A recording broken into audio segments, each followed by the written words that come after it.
أعوذ بالله من الشيطان الرجيم بسم الله الرحمن الرحيم الحمد لله رب العالمين والصلاة والسلام على سيدنا محمد وعلى آله وصحبه أجمعين سبحانك لا علم لنا إلا ما علمتنا إنك أنت العليم الحكيم رب اشرح لي صدري ويسر لي أمري واحلل من لساني يفقهوا قولي Allahumma aftah lana hikmataka wa anshur alaina min khazaini rahmatika ya arhamar rahimin. Tafsir Al-Quran Surah Al-Baqarah, Ahmad Suhaji bin Muhammad. Sambungan sedikit ayat 86. A'udzubillahi minasyaitonirrajim. Bismillahirrahmanirrahim. أولئك الذين اشتروا الحياة الدنيا بالآخرة فلا يخفف عنهم العذاب ولهم ينصرون. Ayat 86. Mereka itu ialah orang-orang yang membeli kehidupan di dunia, menukarkannya dengan akhirat, maka tiadalah diringankan siksa mereka dan tiada pula mereka mendapat pertolongan.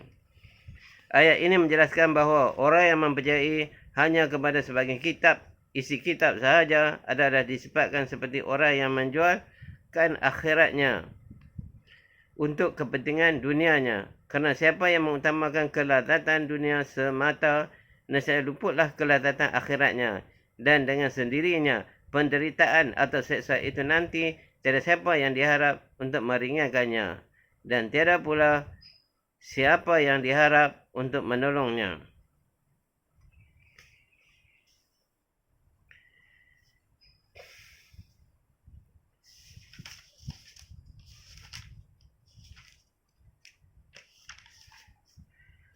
Ayat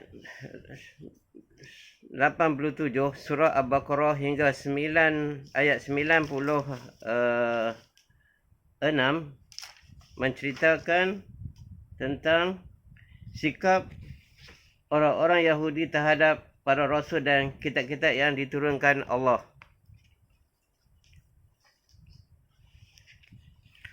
A'udzubillahi minasyaitonirrajim.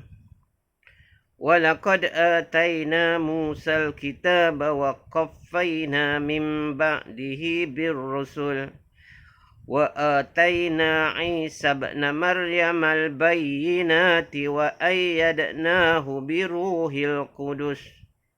Afakullama ja'akum rasulun bima la tahwa anfusukum mustakbartum fafariqan kazzabtum wa fariqan taqtulun.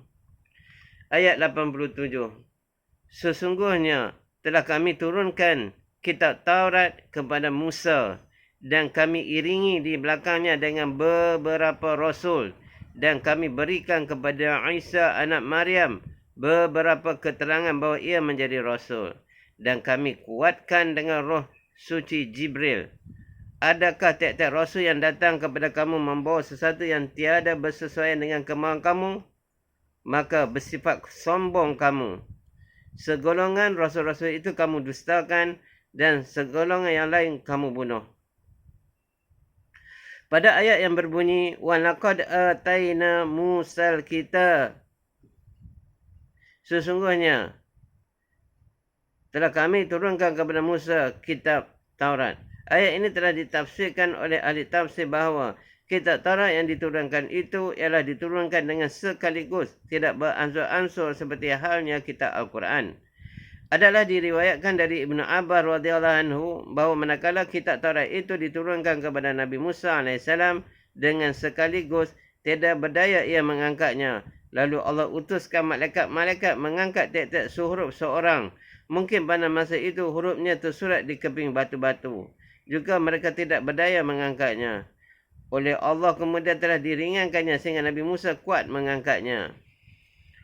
Wa qaffayna min ba'dihi birrusul, dan kami iringi di belakangnya dengan beberapa rasul. Yakni selepas Nabi Musa AS wafat, Allah membangkitkan beberapa rasul seorang lepas seorang. Gunanya agar syariat Nabi Musa itu terus dijalankan di kalangan kaum Bani Israel. Di antara para rasul atau utusan Allah sesudah Nabi Musa AS ialah Yusha, Syamwil, Sam'un, Daud, Sulaiman, Asiyah, Armiya, Zuhair, Hizqil, Ilyas, Yasa, Yunus, Zakaria, Yahya dan lain-lain alaihimussalam. Kesemua rasul-rasul ini ialah dari golongan kaum Bani Israel yang telah melaksanakan syariat Nabi Musa ke atas kaum mereka. Di sini jelas kelihatan kebesaran kaum Bani Israel dengan sebab sebagian besar para rasul itu daripada golongan mereka. Ahli-ahli tafsir menyatakan bahawa permulaan rasul dari kaum Bani Israel itu ialah Nabi Musa dan berakhir dengan Nabi Isa. Kemudiannya Nabi Isa AS ditugaskan untuk memasukkan sebahagian besar syariat Nabi Musa itu dengan syariat baru yang terkandung di dalam kitab Injil. Kemudian ayat tersebut disambung dengan wa ataina Isa ibn Maryam al-bayyinati wa ayyadnahu bi ruhil qudus. Dan kami berikan kepada Isa anak Maryam beberapa keterangan bahawa ia menjadi rasul dan kami kuatkan ia dengan roh suci Jibril. Maksudnya manakala syariat Nabi Musa yang telah diteruskan oleh para rasul sebagaimana yang telah terdahulu huraiannya, kemudian Allah bangkitkan pula seorang utusan, yakni rasul yang bernama Isa anak Maryam alaihi salam, membawa syariat baru untuk menghapuskan sebahagian syariat yang sebelumnya dibawa oleh Nabi Musa. Nabi Isa AS telah mendapat sokongan dari Allah dikuatkan dalam melaksanakan tugas-tugasnya sebagai rasul dengan mengurnia kepadanya Ruhul Qudus, roh suci. Para ahli tafsir bertelingkah di dalam mentafsirkan Ruhul Qudus ini. Ada yang mentafsirkan sebagai nama dari nama-nama Allah yang dengannya Nabi Isa dapat menghidupkan orang yang sudah mati. Ada pula yang mentafsirkan sebagai kitab Injil, kerana kitab Injil itu merupakan nyawa yang menghidupkan hati. Serupa halnya dengan Quran yang juga digelarkan sebagai nyawa atau roh yang boleh menghidupkan hati. Akhir sekali, Ruhul Qudus telah ditafsirkan malaikat Jibril alaihissalam. Maka jisim inilah yang lebih sesuai kerana malaikat itu suatu jisim yang halus sama seperti roh tentang kehalusannya. Dan tugas Jibril memang sebagai pembawa wahyu Tuhan kepada Rasulnya. Sedang wahyu itu pula menjadi sebab untuk menghidupkan hati manusia. Para malaikat Jibril inilah sentiasa bersama-sama dengan Nabi Isa untuk menolong menguatkan suruhannya. Kemana ia pergi tiada berenggang dengannya. Sehinggalah ia dinaikkan oleh Allah ke langit ketiga. Kerana orang-orang Yahudi hendak membunuhnya. Pada masa itu dikatakan Nabi Isa sedang berusia 33 tahun. Adapun kekuatan yang digunakan Allah kepadanya merupakan mukjizat. Ada yang dinyatakan dalam surah-surah yang lain seperti surah Ali Imran ayat 49 dan Al-Ma'idah ayat 110.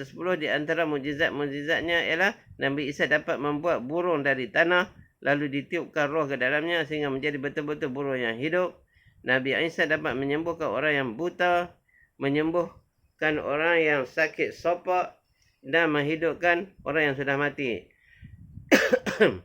Hikmat adanya mukjizat-mukjizat seperti ini bagi Nabi Isa adalah untuk menguatkan dan membuktikan kebenaran kenabiannya.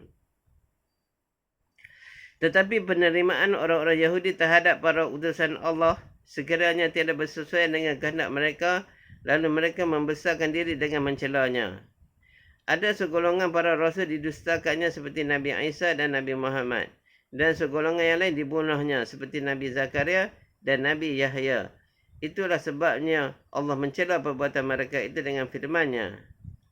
Afakullama ja'akum rasulun bima la tahwa anfusukum mustakbartum fa fariqan kadzabtum wa fariqan taqtulun. Adakah tiap-tiap rasul yang datang kepada kamu membawa sesuatu yang tidak bersesuaian dengan kemahuan kamu, maka bersifat sombong kamu. Segala rasul-rasul itu kamu dustakan dan segolongan yang lain kamu bunuh. Wa qalu qulubuna khuf bal la'anahumullahu bikufrihim faqalilan ma yu'minun. Ayat 88, maka berkata mereka itu, hati kami tertutup, tidak mau menerima. Tetapi Allah mengutuki mereka disebabkan kufurnya, maka sedikitlah yang beriman di antara mereka. Ayat ini menunjukkan betapa beraninya orang yang sudah nekat dengan menyatakan berterang-terang sambil mencabar para nabi dengan perkataan qulubuna khuf, hati kami tertutup, yang bermakna tidak ada tempat lagi di hatinya untuk menerima surah yang dibawa oleh para rasul, apalagi mempercayainya. Akibat orang yang mempunyai pekerti demikian akan mendapat kutuk Allah, iaitu terjatuh dari rahmatnya dan terjauh dari segala apa yang mendatangkan kebaikan ke atasnya. Maka itulah sebabnya sangat sedikit bilangan orang-orang Yahudi itu yang mau beriman berbanding dengan orang musyrik Arab yang menyekutukan Tuhan. وَلَمَّا جَاءَهُمْ كِتَابٌ مِّنْ عِندِ اللَّهِ مُصَدِّقًا لِمَا مَعَهُمْ وَكَانُوا مِنْ قَبْلُ يَسْتَفْتِحُونَ عَلَى الَّذِينَ كَفَرُوا فَلَمَّا جَاءَهُمْ مَا عَرَفُوا كَفَرُوا بِهِ فَلَعْنَةُ اللَّهِ عَلَى الْكَافِرِينَ. Ayat 89. Tak kala datang kitab Al-Quran kepada mereka daripada Allah, yang kitab itu membenarkan kitab yang ada pada mereka, yang ini Taurat, dan adalah mereka pada masa dahulunya sebelum datang Nabi Muhammad meminta pertolongan dengan dia untuk mengalahkan orang-orang kafir. Tetapi manakala datang apa yang mereka ketahui Nabi Muhammad pada mereka, mereka mendustakannya. Maka kutuk Allah atas orang-orang yang kafir. Maksudnya, Allah telah mengutus pula Nabi Muhammad SAW kepada orang-orang Yahudi di Madinah. Itu membawa pengajaran kitab Al-Quran, yang mana Quran itu kandungannya menceritakan kebenaran kitab mereka pula, iaitu Taurat. Di samping itu, dahulu sebelum dibangkitkan Nabi Muhammad SAW, orang-orang Yahudi itu mengharap-harap sambil berdoa, ya Tuhan kami, datanglah kepada kami Nabi yang akhir zaman supaya menolong kami untuk menghalau musuh-musuh kamu, iaitu ketika mereka menderita bahaya peperangan atau sesuatu yang menyempitkan kehidupan mereka. Tetapi bila telah datang Nabi yang diharapkan, itu diingkarinya pula, maka laknat Allah jualah yang menimpa ke atas orang-orang yang kafir, yakni yang engkar. Bi'sa mashtarau bihi anfusahum an yakfuru bima anzalallahu baghyan an yunazzilallahu min fadlihi ala man yasha'u min ibadihi faba'u biqadabin ala qadab walil kafirina adabun muhin. Ayat 90.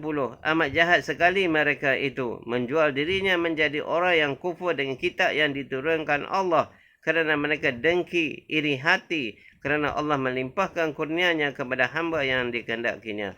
Maka kembalilah mereka dengan mendapat murka bertimpa murka, dan bagi orang-orang yang kafir itu azab yang hina.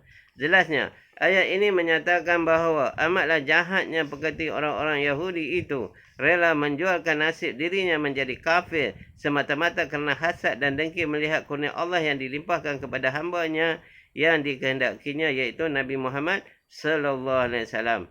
Maka akibat yang mereka dapati ialah murka bertimpa murka, iaitu pertama, mereka dimukai Allah kerana kufur dengan kitab Injil yang dibawa oleh Nabi Isa, dan kedua, mereka dimukai kerana kufur dengan kitab Quran yang dibawa oleh Nabi Muhammad sallallahu alaihi wasallam.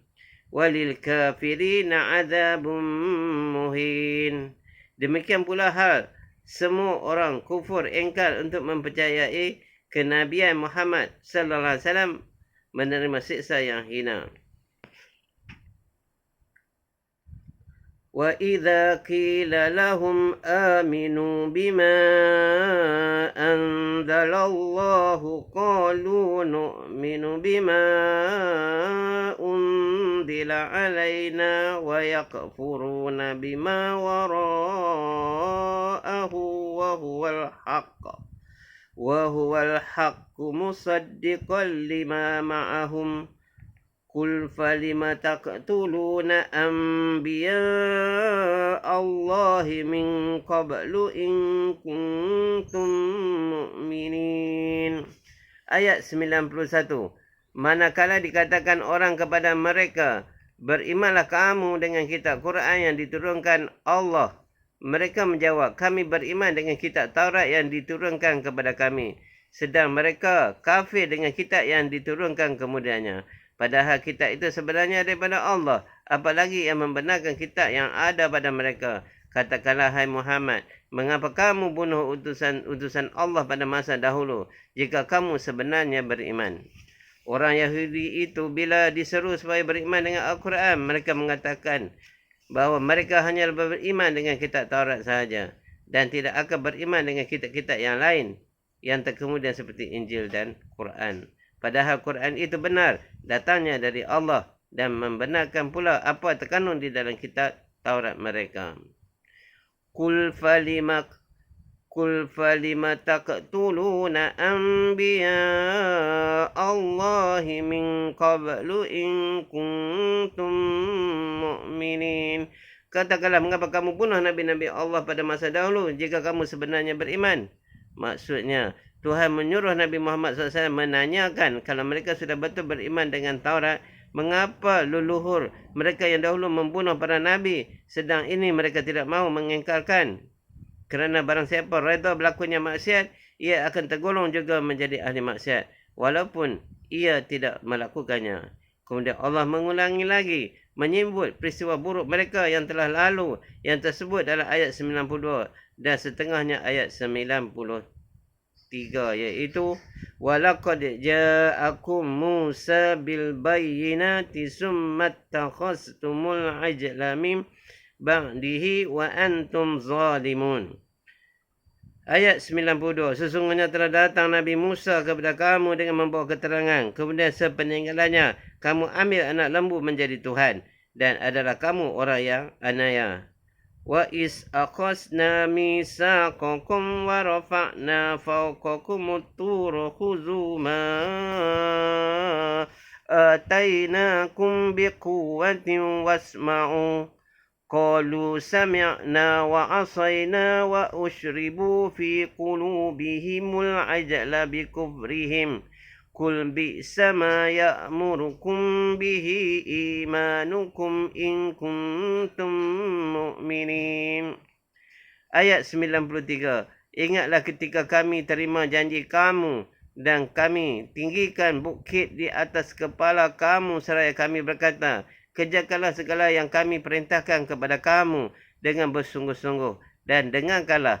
Menjawab mereka itu, kami dengar dan kami derhakai. Telah lekat di hati mereka mencintai anak lembu itu disebabkan kekafirannya. Katakanlah, amat jahat sekali barang yang diperintahkan imanmu jika kamu sebenarnya orang-orang yang beriman. Tegasnya, di dalam ayat ini Allah menyuruh Nabi menempelak mereka. Kamu telah didatangkan dengan Nabi Musa yang membawa penerangan, bukti-bukti dan mujizat-mujizatnya. Tetapi kamu telah berpaling menyembah lembu. Sepeninggalannya, waktu ia mengambil kitab Taurat, kamu telah bersetia dengan Allah hingga diancam hendak menghampakkan bukit ke atas kamu bila mana kamu disuruh berpegang teguh dengan pengajaran Taurat itu. Di mulut saja kamu mengaku taat, tetapi pada amalan tetap maksiat, hingga kamu meresap di dalam hati, masih kasihkan anak lembu untuk disembah. Alangkah jahatnya cara beriman yang seperti ini. Adakah kamu disuruh beriman seperti ini? Kemudian Allah meneruskan celaannya terhadap orang-orang Yahudi sebagaimana pada ayat ke-94 dan 95 berbunyi, Qul in kanat lakumud darul akhiratu indallahi khalisatan min dunin nasi fatamannawul mauta in kuntum sadiqin. Katakanlah, jika benar kamu mendapat syurga di kampung akhirat pada sisi Allah dengan tiada berserta orang lain, maka kamu cintailah mati jika kamu orang-orang yang benar. Walan yatamannawhu abadan bima qaddamat aydihim wallahu alimun bizzalimin. Ayat ke-95. Tiada suka mereka mencintai mati itu selama-lamanya disebabkan dosa yang tangan mereka telah kerjakan. Dan Allah mengetahui akan orang-orang yang aniaya. Ayat 94 dan 95 ini diturunkan untuk menyangkal dakwaan-dakwaan yang salah yang dikemukakan oleh orang-orang Yahudi, iaitu mereka mendakwa tidak akan diseksa hanyalah dalam beberapa hari saja, sekadar 40 hari. Dan tiada akan masuk syurga melainkan orang-orang yang beragama Yahudi dan Nasrani. Begitu juga mereka mendakwa bahawa mereka lah anak Allah dan kekasihnya. Katakanlah ya Muhammad, demikian firman Allah. Jika sebenarnya kamu mendapat syurga di kampung akhirat pada sisi Allah dengan tiada berserta orang lain, maka kamu cintailah mati. Jika kamu orang yang benar, yang ini harapkanlah kematian, kerana syurga tidak akan diperolehi melainkan sesudah merasakan mati. Tapi sebenarnya mereka tidak mencintai mati. Kalau dapat, jangan mati-mati, kerana banyak sangat dosa yang diusahakan oleh tangan mereka. Ingatlah bahawa Allah mengetahui bagaimana mestinya memberi balasan terhadap orang-orang yang aniaya. وَلَتَجِدَنَّهُمْ أَحْرَصَ النَّاسِ عَلَى حَيَاةٍ وَمِنَ الَّذِينَ أَشْرَكُوا يَوَدُّ أَحَدُهُمْ لَوْ يُعَمَّرُ أَلْفَ سَنَةٍ وَمَا هُوَ بِمُزَحْزِحِهِ مِنَ الْعَذَابِ أَن يُعَمَّرَ وَاللَّهُ بَصِيرٌ بِمَا يَعْمَلُونَ. Ayat 96, sesungguhnya engkau dapati mereka itu orang yang sangat tamak untuk hidup di dunia, dan orang musyrik, orang yang kafir, bukan Yahudi dan bukan Nasrani, mereka mengharapkan hidup selama 1000 tahun. Dan tiadalah seorang pun akan berenggang dari seksa meskipun panjang usianya. Allah melihat segala apa yang mereka kerjakan. Allah menggambarkan adanya satu golongan yang tamak sangat hendakkan hidup yang lama di dunia, hidup yang tidak terbatas walaupun mencapai 1000 tahun. Sesungguhnya telah ada golongan orang yang memimpikan begini semenjak dahulu pun lagi, hingga membawa sekarang ini. Mereka mahu hidup 1000 tahun lagi, sama ada yang merupakan hidup fahamnya maupun merupakan hidup simbolnya, iaitu faham kebenaran supaya kekal, dan simbol cara kehidupannya yang sesat hendaknya dapat diteruskan. Golongan ini adalah golongan orang yang tidak bertuhankan Allah. Golongan orang yang tidak begitu percaya akan adanya Allah sebagai Tuhan yang menjadi alam dan isinya, yang digelarkan sebagai orang-orang musyrik atau orang yang menyekutukan Tuhan, sebagai dinyatakan dalam ayat yang berbunyi wa minal ladzina asyraku, dari golongan orang-orang yang musyrik. Ayat ini telah ditafsirkan dengan orang-orang kafir yang bukan beragama Yahudi dan bukan pula beragama Nasrani, bahkan dari golongan orang Majusi, orang yang menyembah benda-benda seperti api. Orang-orang Majusi inilah yang mencita-citakan hidup 1000 tahun, kerana jika mereka bertemu sesama mereka, lalu mereka ucapkan salam dengan simbol atau cogai yang berbunyi hidup 1000 tahun lagi, yang kemudiannya dibalas oleh kawannya dengan cogainya itu juga iaitu hidup 1000 tahun lagi. Adapun orang-orang Yahudi ataupun orang-orang Nasrani, meskipun mereka itu menyekutukan Tuhan, tetapi mereka masih tergolong daripada ahli kitab disebabkan adanya kepercayaan kepada Allah dan mengakui Allah itu sebagai Tuhan mereka, serta percaya pula dengan adanya hari Ba'ats, hari manusia dibangkitkan semula dari kuburnya. Tetapi orang-orang Majusi benar-benar tidak mempercayai adanya Allah dan tidak pula dengan adanya hari Ba'ats, hari dibangkitkan manusia dari kuburnya. Maka mereka berpendapat hidupnya itu hanya sekali dan bila mati tidak akan hidup lagi. Jadi tidak hairanlah jika orang yang berfaham tidak bertuhan itu bercita-cita nak hidup 1000 tahun lagi. Andai kata nyawa tidak akan sembahyang, maka fahamnya, ideologinya dan cara-cara hidupnya diharapkan dapat berkekalan.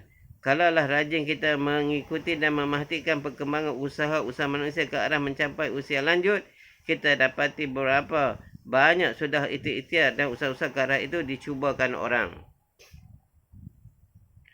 Maka berbalik pula kita kepada ayat-ayat tadi, iaitu di dalam ayat tersebut Allah telah mencela orang-orang Yahudi kerana mereka lebih tamak dari golongan orang yang mahu hidup 1000 tahun tadi.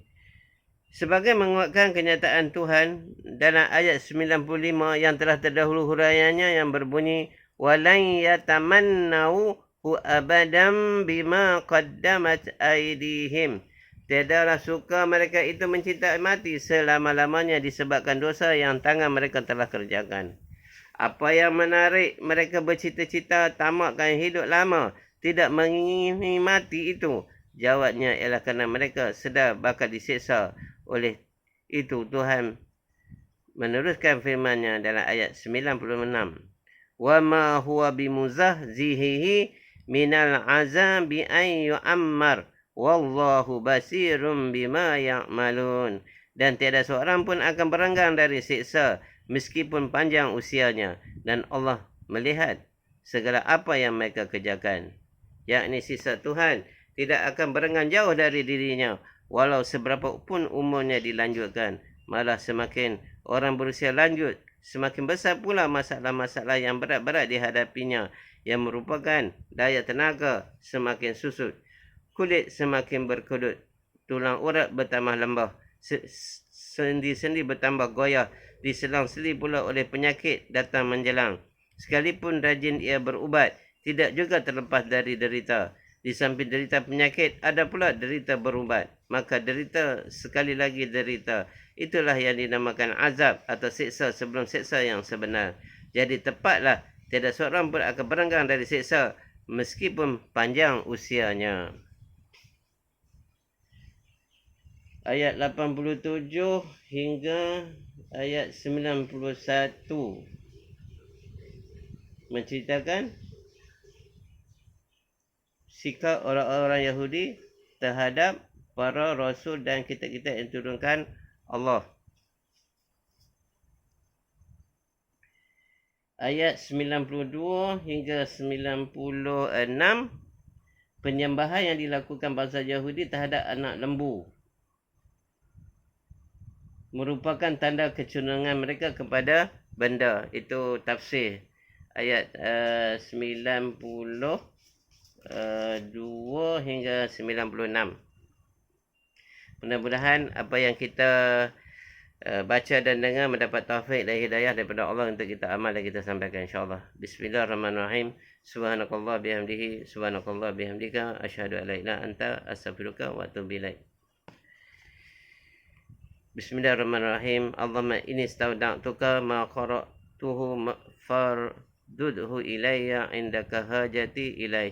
Ya Allah ya Tuhanku, sesungguhnya aku titipkan simpankan kepadamu apa-apa yang telah aku baca dan kembalikanlah ia kepadaku ketika aku berhajat kepadanya memerlukannya. Amin.